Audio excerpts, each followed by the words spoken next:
Hello there. Welcome to the Saroy channel, wherever you are in the world. And if you're tuning in, you're very special, especially to me, because I love all my subscribers so very much and I appreciate you all so much. So thank you for tuning in tonight. And I've got a fabulous story for you. But you know the rules. Go and get yourself those special drinks. Whatever it is you're drinking, let me know about it, especially if it's rather unusual. I love hearing from you. So before we get started, don't forget to subscribe to the channel, click the notification bell and the thumbs up, and let's get started with tonight's story.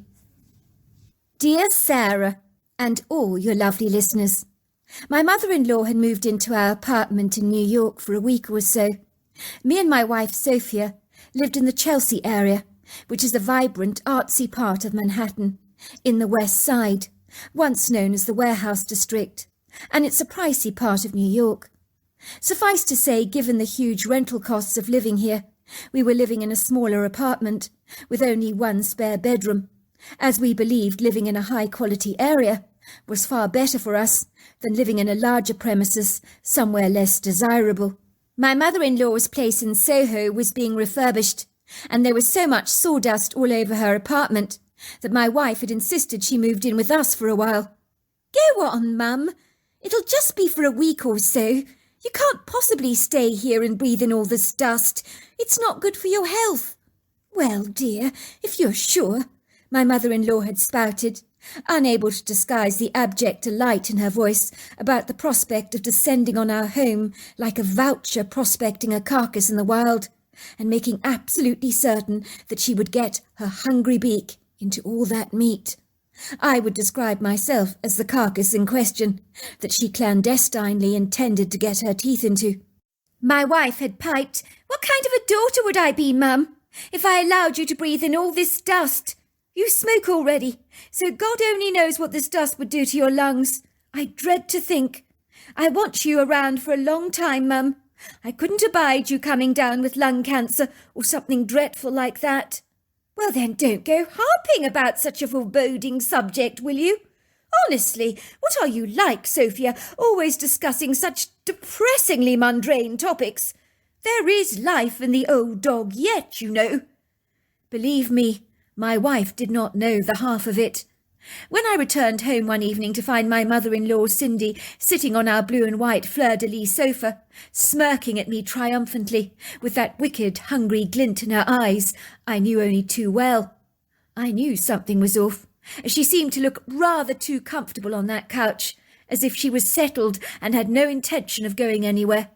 Outwardly, Cindy was the archetype mutton dressed up as lamb, wearing a short leather skirt that covered her derriere so tightly it was incredible that she could actually walk in it, along with long leopard skin boots that tapered up to her knees, and a tight lacy-fitting bodice that covered her very extensive Dolly Parton-sized assets that rudely demanded your attention, as they were so big. I am informed they'd cost her a fortune at the plastic surgeon's office, and looked like an entire train could ride down her cleavage without much of a problem. My wife told me her mother had been under the knife over a dozen times, never satisfied about the size of her bust, despite the plastic surgeons advising her that less was definitely more. But my mother-in-law always believed if she was going to get a good deal on something, it had to be big, as big was always better. And subtlety should not be given any house room. I thought she looked ridiculous, like a caricature character in a Disney comic, as her breasts seemed to dwarf the rest of her body, and looked obviously fake. Some men might like that look, but I like a woman to be natural, and to stay the hell away from the surgeon's office, and luckily my wife was the antithesis of her mother in this regard.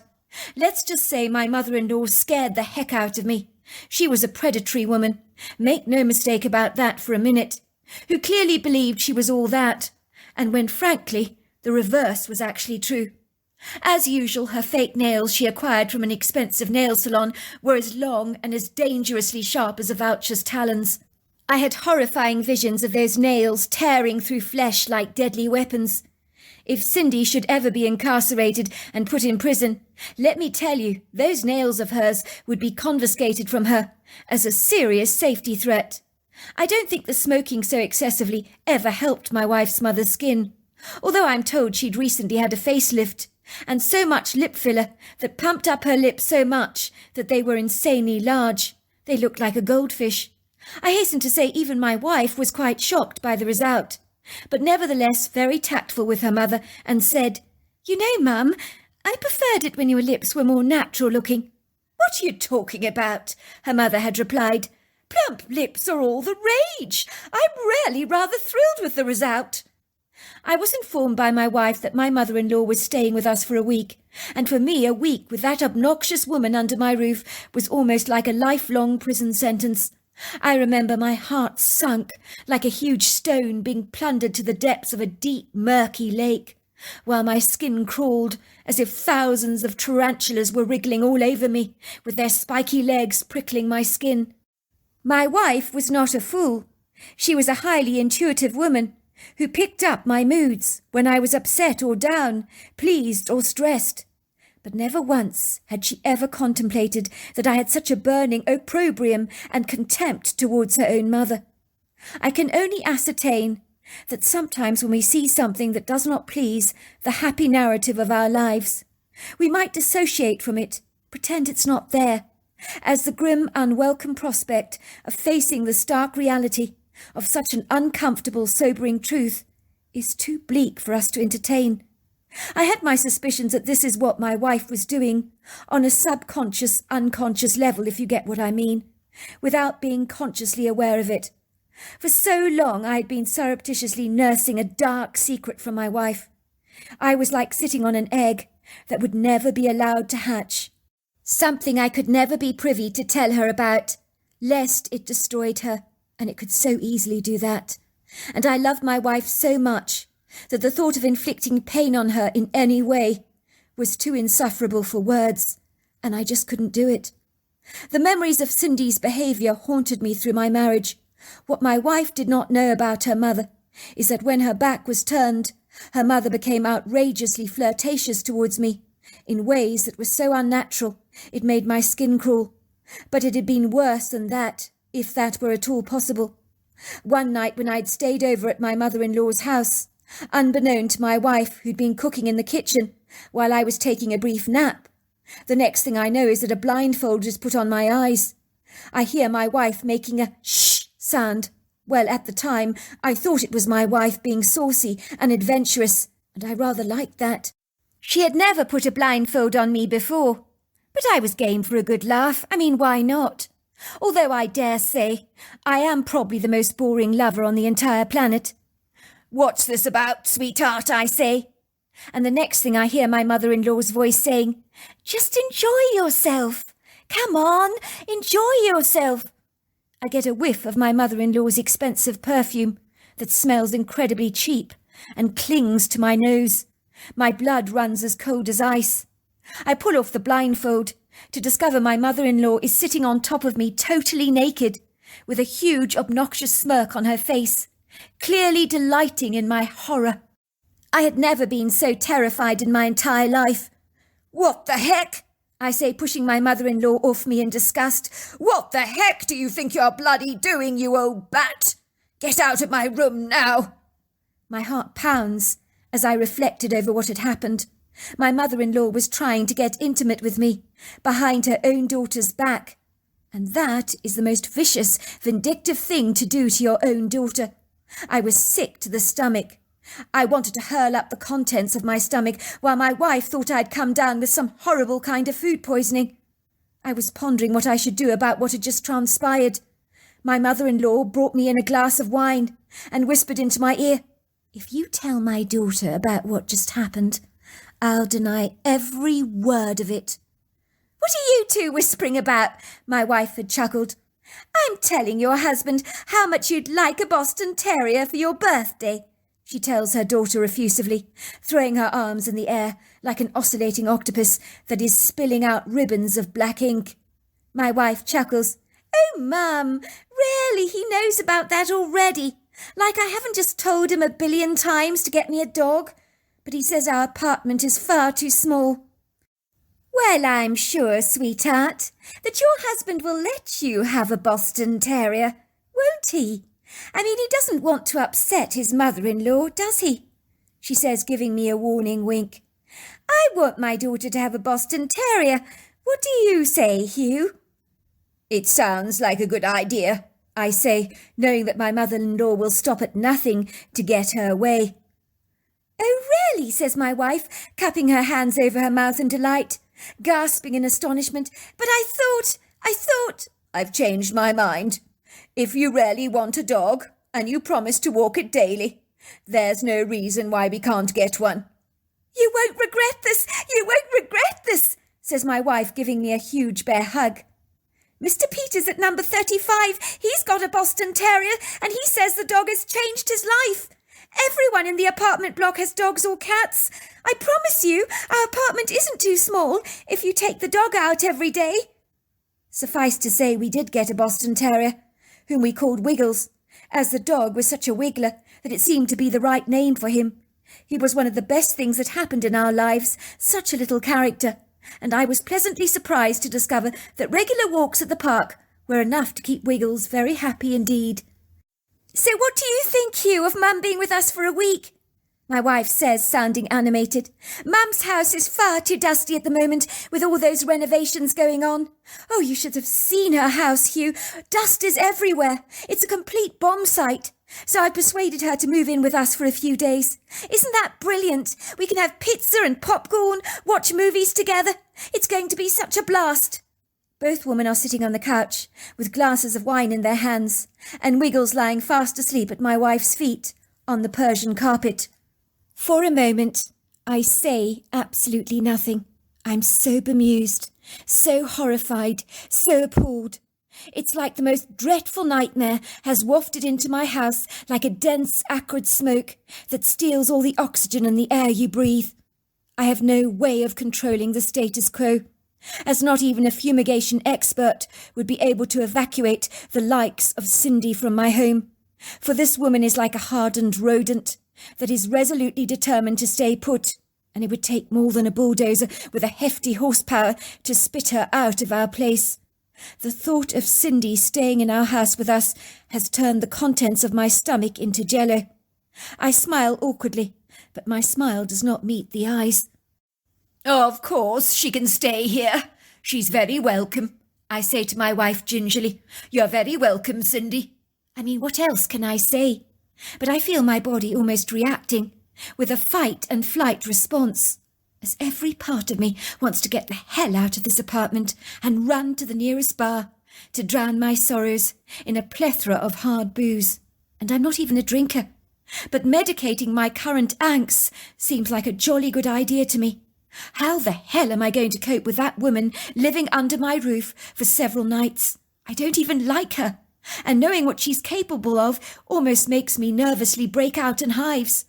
I'm already envisaging a week of late nights in the office and a quick tete-a-tete in the bar with friends to devour some of the time before I finally return home to face Cindy's unbridled, lascivious ambition. That night when my wife and I are in bed together, I tell her that I'm not happy with her mother staying with us for a week. Oh, Hugh, stop being so mean. You know her apartment is being renovated. You should have seen the dust. It was everywhere. It caked everything. You could literally write in it. It was so thick. All her furniture is covered in bubble wrap to prevent it from being ruined. The place looks like a bomb has hit it. You smell concrete and dust everywhere. You can barely breathe. Even the builders are wearing masks. You can hardly expect my mother to breathe in all that stuff. You know she smokes like a chimney as it is, so she'll probably put lots of strain on her lungs. Imagine if she got lung cancer. I could never forgive myself for that. Look, I'll happily pay for her to stay at a hotel for a week. How about that? I don't mind covering her costs. It might be a rather nice break for her. What do you think? My wife sits up indignantly, with a mortified expression on her face. I can't believe you said that, Hugh. I can't believe you said that. You do realise how awful that sounds? Oh, my word, I can't believe you said that. Hello, Cindy. We can't stand you staying in our apartment, so we'll pay for you to stay in a hotel. That's got to be the cruelest thing to do, Hugh. My mother doesn't deserve that. She doesn't deserve that. Why have you got such a problem with her staying with us anyway? I thought you liked her. Where did you get that idea from? I've never ever told you I like her. I only put up with her because she's your mother. If I like her for anything, it's giving birth to you. But that's the full extent of my appreciation, I'm afraid. And it doesn't go beyond that. What is it that you don't like about my mother, Hugh? Is it because of the inappropriate way she dresses for her age? Or is it the surgery she's had that you so obviously disapprove of? Or is it because she's so flirtatious and intimidates you? Is that what it is? She's harmless, you know. It's part of her personality. But you're judging her too harshly. You're being unreasonable, very judgmental, if you don't mind my saying so. Why did your dad file for divorce within 6 months of marrying her? That was a very short marriage. Perhaps he saw something in her he found rather unsettling. I can't believe you said that, Hugh. You really surprised me. You're being really nasty tonight. No, I don't presume to know what actually happened in their relationship for it to irretrievably break down. But it's none of my business. But you know what, Hugh? You're being mean for the sake of being mean. And that's not fair. Maybe you should ask your father about the relationship. Maybe you're seeing your mother in a rosy light. Oh, for goodness sake. That's a sting in the guts, Hugh. You're being so unreasonable about my mother. She may be all out there, but she's not an unkind woman, you know. I lay there in a stiff, punitive, punishing silence, like an unyielding rock on an ocean cliff, pondering about what I had just done. I had inadvertently let slip that I didn't like my wife's mother, which had gone down like a lead balloon. Now she was rarely aggrieved with me. What was I like? I was stepping onto sensitive territory here, and ruffling my wife's feathers, and making her very upset. Later that night, I wake up with a start. I experience that airy, spectral, discomposing, somewhat haunting feeling that I'm not alone. I feel as if I'm being watched. Shivers begin to descend down my spine, as my eyes desperately try to adjust to the dingy, hazy shadows of the bedroom, until they finally rest on the ambiguous, obscure black figure standing in the doorway. My eyes grow round, as I think I'm seeing a ghost. But then a shaft of soft, ethereal moonlight trickles through a gap in our curtains and caresses Cindy's familiar profile. Oh, my God! She's standing in the doorway of our bedroom, staring in at us, with that unsightly snigger on her face. She's wearing a suggestive gown, so translucent that nothing is left to the imagination. The lacy material is like a silky plastic. What the hell? What was she bloody doing in our bedroom? Were there no boundaries that she wouldn't cross? Cindy looks directly at me, with a smouldering, seductive look on her face. She indicates for me to follow her back to her bedroom.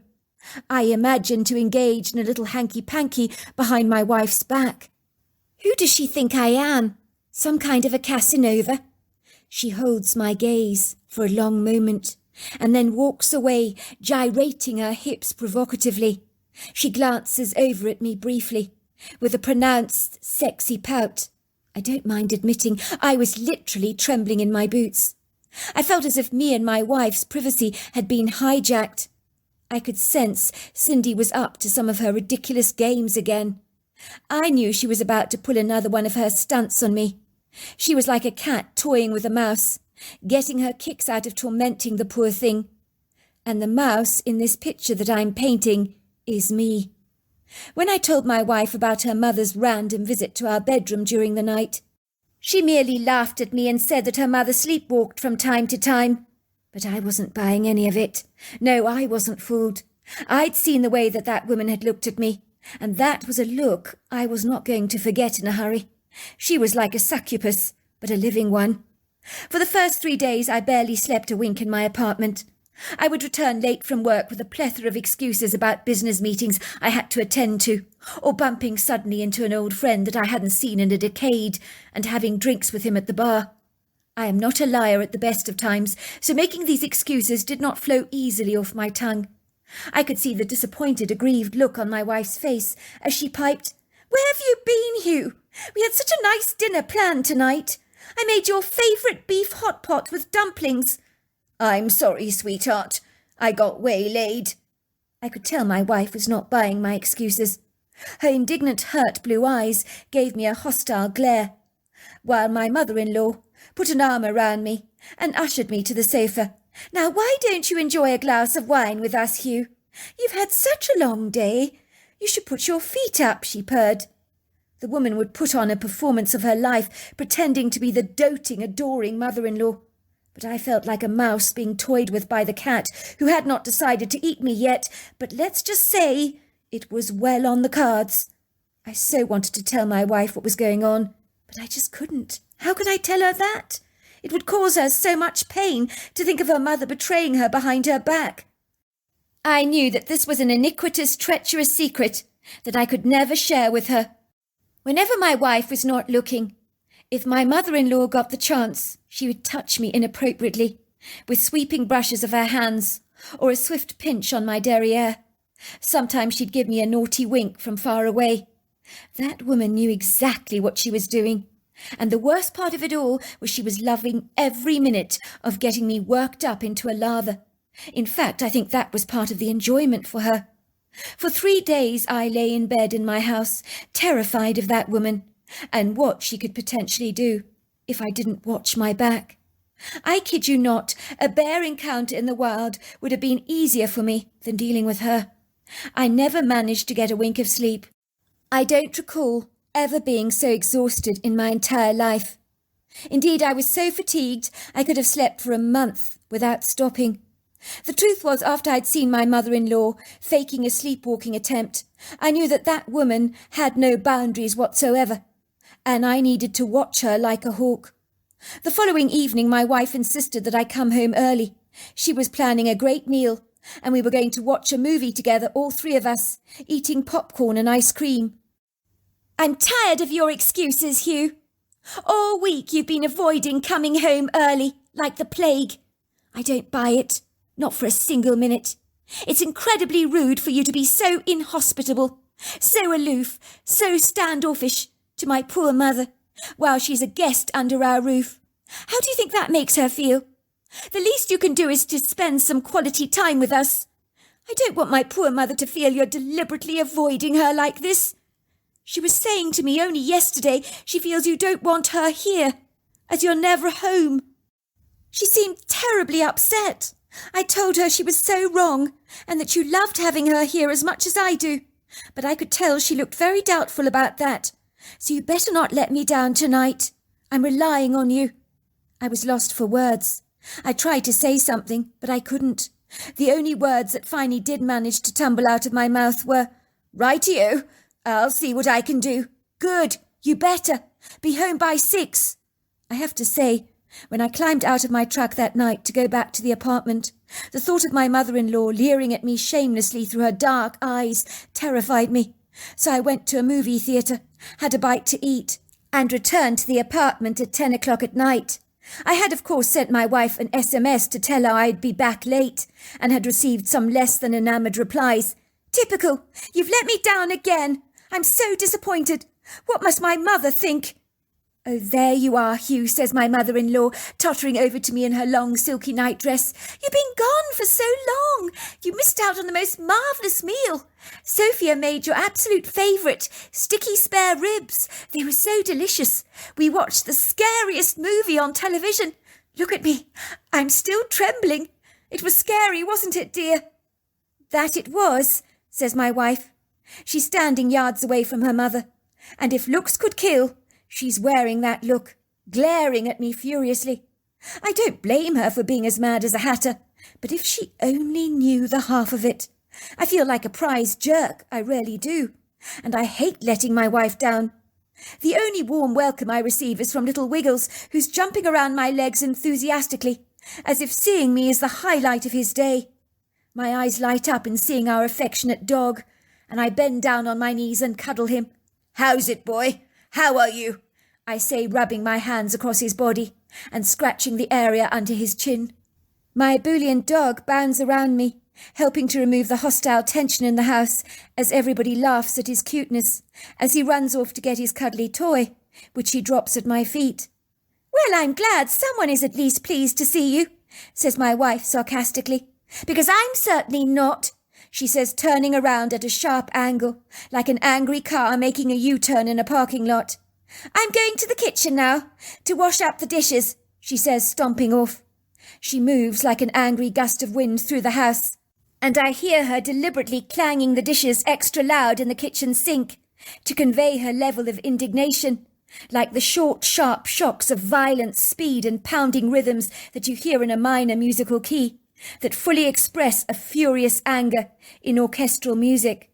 My mother-in-law raises her brow. You've upset Sophia. Do you always make a habit of arriving home late? Are you trying to avoid confronting the steaming passion burning inside you, Hugh? Bubbling to get out, is it? She says, running her long talon teasingly along my shirt and looking at me directly in my eyes with a smouldering, steamy look on her face that reeks of seduction and licentiousness. The woman is literally drooling over me like a dog over a bone. A bitter nausea wells up in the back of my throat. I feel like a cornered animal that's being hunted down. Will you please excuse me, Cindy? I say, pushing past her. I've had a long, hard day in the office. I'm going to freshen up. I hastily make a beeline for my bedroom, closing the door behind me, breathing a huge sigh of relief. I feel so tense that I throw my clothes off into a heap on the floor, something my wife would never approve of, but I don't care. I step into the shower naked and feel the relief of the hot water cascading over my skin, the warm pleasure of the steaming heat relaxing my muscles and wiping away some of the exhausted fatigue I actually feel. The bathroom is so full of steam that my glass shower cubicle is misted over. I begin to sponge myself down with soapy water, and then there she is. I look up to see the undulating contours of my mother-in-law standing there naked in the shower with me. I am so astonished that I just gawk. Even I didn't think she was capable of this. I thought you could do with some company, Hugh. Would you like me to wash your back for you? I immediately dart out of the shower, almost slipping haphazardly over the black marble tiles in my haste to get away. Please leave, Cindy. This isn't appropriate. Would you go now? My mother-in-law slides on her nightdress over her wet body, which clings to her suggestively. My daughter's washing dishes, Hugh. Come on. Don't be such a wet blanket. Go on, let's have a bit of fun together. This isn't appropriate, Cindy. I love my wife. Now would you please leave? I fix the towel firmly around my middle. Well, if you change your mind, dear, you know where to find me. I sleep with the door wide open. You're welcome to warm my bed up any time of the night you like, she says, giving me a wink. That won't be necessary, I say, slamming my bedroom door in my mother-in-law's face and locking it behind me. I should have locked it before all this happened. I grab a duffel bag, throwing clothes into the bag along with my wallet, and I quickly get dressed and dash out of my apartment so fast. I don't even stop to say a single word to my wife. I hear her crying after me. Where the hell do you think you're going, Hugh? I'll send you an SMS, I say. I am now in the car, out of my apartment, and I climb onto the seat and hightail it out of the place, my heart pounding violently in my chest. I can't believe my mother-in-law stepped into the shower naked with me. What the hell is she playing at? What is wrong with that woman? I pull over to the side of the road to SMS my wife. I'm sorry, sweetheart. My mother's had a bad fall down the stairs. She tells me she's fine, but I've got to check up on her. I think I will stay with her for a couple of days, if you don't mind. My telephone lights up. Oh my God, Hugh, how awful. I hope she's all right. To which I reply, I'm sure she will be. I then phone my mother, who answers the telephone at about 11 at night. Hello? Comes the groggy voice on the end of the telephone. Mum, I'm sorry to phone you at this time. It's me, Hugh. Hugh, is everything all right? Asks my mother. Oh, everything's fine, Mum. Nothing to worry about. Just if Sophia calls you, pretend you had a nasty fall down the stairs for me, will you? Why would you want to make up a story like that to your own wife? You've never been a liar, Hugh. What's going on? Just do it for me, Mum, will you? I'm staying with you for a couple of days, if you don't mind. It's an awkward situation. Believe me, I'm doing this to protect Sophia. I'm on my way to you now. Don't wait up for me. Just put the key under the doormat. Will do so. I'm looking forward to seeing you, son. I'm now on the open road, feeling such a monumental relief that I'm out of that apartment for the next few days, away from my dreadful mother-in-law, who won't bloody leave me alone. Is she trying to compete with her daughter for my attention? Or trying to prove that she's still a desirable woman? God only knows what's going on in that head of hers, but I don't want to know. At least I protected my wife Sophia from knowing the truth about her mother. My wife was so upset with me tonight. She thinks I'm deliberately avoiding her mother like the plague, and she's right. She thinks I'm a rude host, but she doesn't know the half of it, and probably never will, and that's the way I wanted to stay. I put on some classical music and drive through the night. My mother lives in a lovely area, about 2.5 hours away from New York City, close to the town of Poughkeepsie, along the tree-lined Hudson River, and of course the Pièce de Résistance, the Catskill Mountains, that are surrounded by transfixing scenery and fabulous hiking trails that have inspired many 19th century painters to recreate the stunning landscapes and exquisite sunsets here onto their large canvases. There are amazing ski resorts in this area, including Hunter Mountain and Bel Air Mountain. As I begin to drive away, I feel an exhaustion overwhelm me. I can't stop yawning. I can barely keep my eyes open. It's an incredible struggle. And it's hardly surprising that I feel this shattered. I haven't slept for several nights, thanks to that ghastly woman. It's a tenebrous night, and I'm driving down some isolated, lonesome country roads, without a single soul in sight, and I haven't seen a truck on the road for ages. I drive past a plethora of wooded areas and open meadows. The trees and scenery are ravenously swallowed up by a hungry night that has devoured all the light. Even the bright luminescent moon and silvery stars tonight appear to have been robbed of their beauty, for they hide reticently behind some foggy cloud cover, like demure, shy strangers, unaware of their own splendour. I even stop off on the side of the road to do some jumping jacks to try and keep me wide awake, but I keep dozing off in my car. I'm fighting a losing battle that I just can't win. I need to stop off somewhere for a coffee, or I'm not going to make it to my mother's house in one piece. Whilst I meditate on this thought, I yawn. My eyes close. The next thing I know, I'm awake, and it's 7 o'clock in the morning. I find my truck parked in the middle of an open meadow. Stranger still, I found myself lying in the back seat of my car, spread out, and there's an animal skin that smells pretty rank that covers my body, while my head is positioned on a great big lump of mossy earth. I notice I'm covered in stray pieces of straw and a few fallen leaves. What the hell, I think, sitting up with a start. I rub my eyes, wiping the cobwebs of sleep away from me, trying to make sense of everything. I feel as if I must be dreaming. What am I doing in the back of my car, in the middle of a meadow, covered in a manky deer pelt, with grass bespeckling the back seat? It's everywhere. The grey sky is melting away, confiscated by the birth of a blue sky and the dawning of a very early morning sun that is still hanging faintly on the horizon. So it's a faded, achromatic, pallid light, but I can still see clearly where I am. In my tangled web of confusion, that I dust away in order to restore the muted memories of the previous night that seem so enigmatically Delphic and indeterminate, and I feel locked in a hazy, disorientated amnesia. I try to remember what happened the previous night, and what I'm doing in the middle of a meadow like this, surrounded by the tweets and pretty trills of the birdsong. For a moment it's as if my memory is dead, redundant, unforthcoming, reluctant to enlighten me of any recall, as if I'm travelling down a dark maze, trying to find my way through it.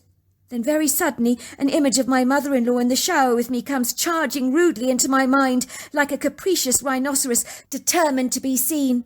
Oh no, I groan, rubbing my hand over my eyes and letting out more and more groans. Oh no, oh no. Of course I was on my way to my mother's home. I was driving this car. The last thing I remember was being determined to get some coffee, because I could feel I was succumbing to sleep. Did my car veer off the road and end up in a meadow like this? But why did I not go crashing into anything? And who the hell put this nasty animal skin over my body? Furthermore, who placed my body on the back seat?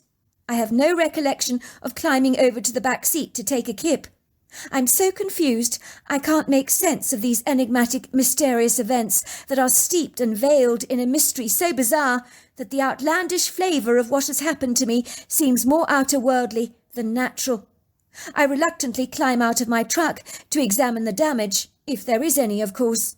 I'm examining the wheels on one side, and I move over to the other. To my amazement, there's a man sitting against my truck, using the passage side door as a chair rest. He's wearing a woolly black coat. It's pretty cold out here, as a punneling wind is whipping against my windbreaker. "Hello, sir," I say, approaching the man. I think to myself that maybe he helped me into the back of my car last night. "Hello, sir." The man turns around to look directly at me. He has a pyramid-shaped head, slung low on very large shoulders, with bright yellow eyes that stare back at me. The man rises to his feet, and in that moment I find myself face to face with actually a female Bigfoot. You've got to be kidding me. This I did not expect to see. The Bigfoot towers at 8 foot tall. She has small breasts and is covered in long flowing black hair, but she is gargantuan in size, with the most powerful shoulders and dense body shape. I've never seen a creature ripped like this. Everything about her is terrifying because she's majestic, imposing, lofty, dauntingly big. I know I should be afraid, but frankly my mother-in-law is far more terrifying than her. I'm not sure why I'm not afraid. I know I should be, but the Bigfoot's matriarch energy is benevolent and serene. There's nothing aggressive about her demeanour. The expression in her dark, sultry eyes gives off a yellow hue. It's so kind that I'm actually taken aback, given the negative stories I've heard about these creatures over the years. The creature is dusting away all the grass that is caught up in her hair, and she looks at me. She then begins to mime to me. She points at me and acts like she's sleeping. Then she points to my car, and then she takes on the role of playing my car, swaggering like an inebriated drunk from the road to the meadow. Finally, the Bigfoot points to herself and shows me how she stopped my car from rolling headfirst into a large oak tree on the side of the meadow. Thank you, I say to the creature. Thank you. The Bigfoot studies me curiously. I feel as if she's looking right through me. I hand her back the deerskin, and the creature watches me as I reverse from the meadow. She gives me a nod, and then glides away. As I drive to my mother's house, I am shaking with excitement. It seems incredulous to have had such a far-fetched encounter with such a remarkable creature, and I feel remarkably privileged. I had fallen asleep at the wheel, and this Bigfoot female had come to my rescue. All these years later, I think about the night with so much appreciation towards this idiosyncratic creature known as Bigfoot. As for my mother-in-law, she's still an outrageous flirt, but I make sure to stay out of her way.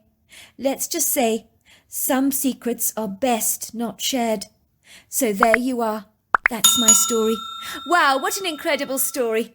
Until next time, goodbye and good night.